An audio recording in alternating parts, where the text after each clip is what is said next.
மதுரை மாநகராட்சியில் ரூபாய் 200 கோடி முறைகேடு செய்த வழக்கில் தற்போது 3 பேருக்கு ஜாமீன் வழங்கப்படுவதாக உத்தரவானது பிறப்பிக்கப்பட்டுள்ளது.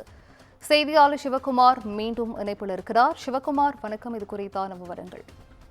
மதுரை மாநகராட்சியில் ரூபாய் 200 கோடி சொத்து வரி குறைப்பு முறைகேடு குறித்து சிறப்பு காவல் விசாரணைக்குழு அமைக்கப்பட்டு விசாரணை நடைபெற்று வருதுங்க. இந்த வழக்குல இதுவரை 17 பேர் கைது செய்யப்பட்டிருக்கிறாங்க. அதாவது அந்த மதுரை மாநகராட்சிக்கு உட்பட்ட பகுதிகளில் இருக்கிற கட்டிடங்கள், வணிக வளாகங்கள், வீடுகள் உள்ளிட்டவைகளுக்கு மதிப்பீடை குறைத்து அதன் அடிப்படையில அதுக்கு உண்டான வரி, அதாவது கீழ்வைன்னு சொல்லுவாங்க, அது குறைச்சு போட்டு அதன் அடிப்படையில அரசுக்கு 200 கோடி ரூபாய் அளவுக்கு இழப்பீடு ஏற்படுத்தப்பட்டது இருந்தது. மேலும் இந்த வழக்கானது பதிவு செய்யப்பட்டு அதன் அடிப்படையில் இதுவரைக்கும் 17 பேர் கைது செய்யப்பட்டிருக்காங்க.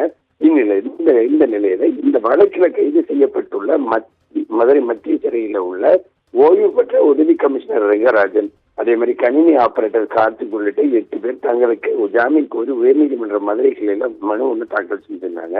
இந்த மனுவானது நீதிபதி ஸ்ரீமதி முன்பு விசாரணைக்கு வந்தது.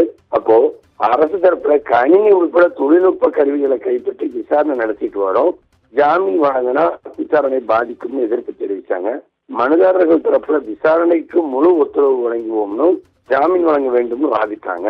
நீதிபதி பிறப்பித்த உத்தரவுல இந்த வழக்கில் கைதாகி சிறையில் உள்ள தொழில்நுட்ப உதவியாளர் தனசேகர், கார்த்திக், பாலமுருகன் ஆகிய 3 பேருக்கு நிபந்தனையோடு ஜாமீன் வழங்கி உத்தரவிட்டாரு.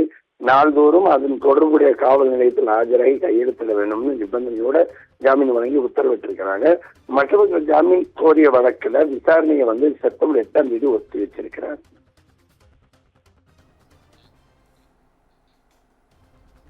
விவரங்களை வழங்கியமைக்கு நன்றி சிவகுமார்.